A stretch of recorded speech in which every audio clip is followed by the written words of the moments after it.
nasihat Pak Ustaz tentang hal salat. Adakah darah dari bausir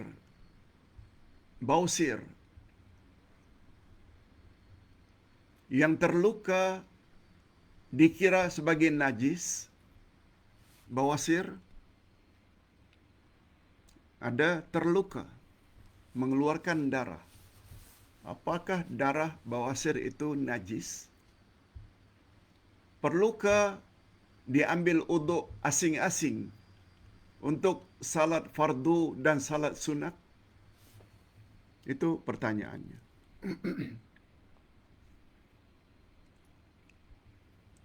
Hadirin dan hadirat, Ustaz pernah jelaskan sebelum ini tentang orang yang tak tos. Tak tos ini biasanya dikaitkan dengan kencing. Tak dapat kontrol. Kadang-kadang dalam salat pun kencing keluar tanpa dapat dikontrol. Bawasir ini pula dia biasanya bahagian belakang, dubur. Kadang-kadang terluka, keluar darah. Hadirin dan hadirat,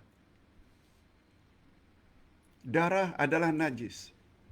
Itu disebut oleh Allah secara qat'i. Begitu juga dalam hadis Nabi.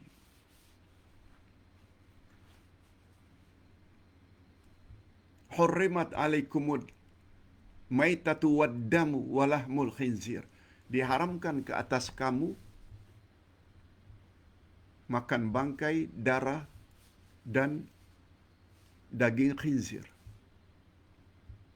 Nabi juga menyebut ad-dam itu najis. Darah itu adalah najis. Sebagaimana kencing juga adalah najis.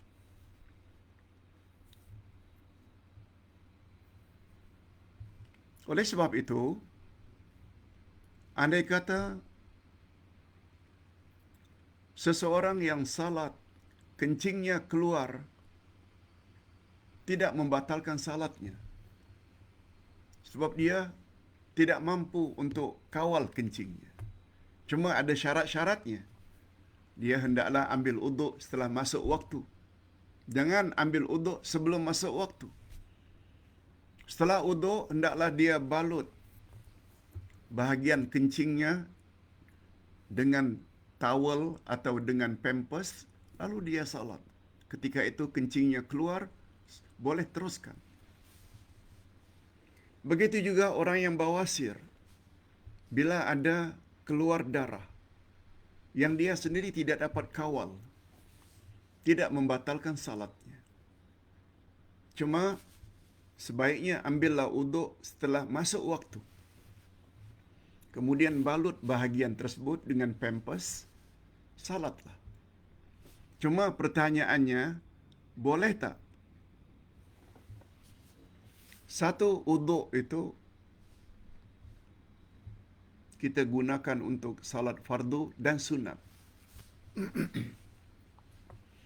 Ada para ulama berpendapat hukumnya boleh. Kalau sekedar qabliyah ba'diyah dengan salat yang sama. Cuma andai kata kita mampu untuk melakukan secara berasingan, itu tentu lebih baik. Hadirin dan hadirat rahimakumullah. Ustaz ulang sekali lagi pertanyaannya. Adakah darah dari bawasir yang terluka dikira sebagai najis?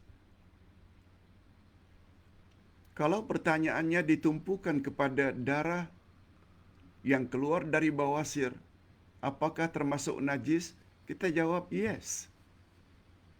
Darah itu memang najis.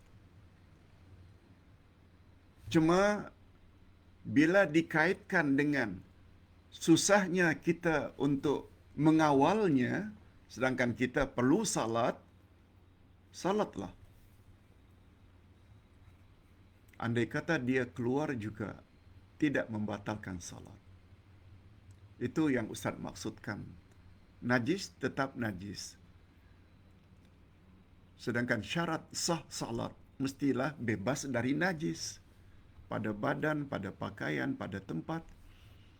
Tetapi bila keadaan bawasir tadi sama dengan keadaan orang yang tak dapat kawal kencing, maka keringanan yang datang dalam Islam, teruskan salat dan salat kita sah dan tak payah diqada. Wallahu a'lam.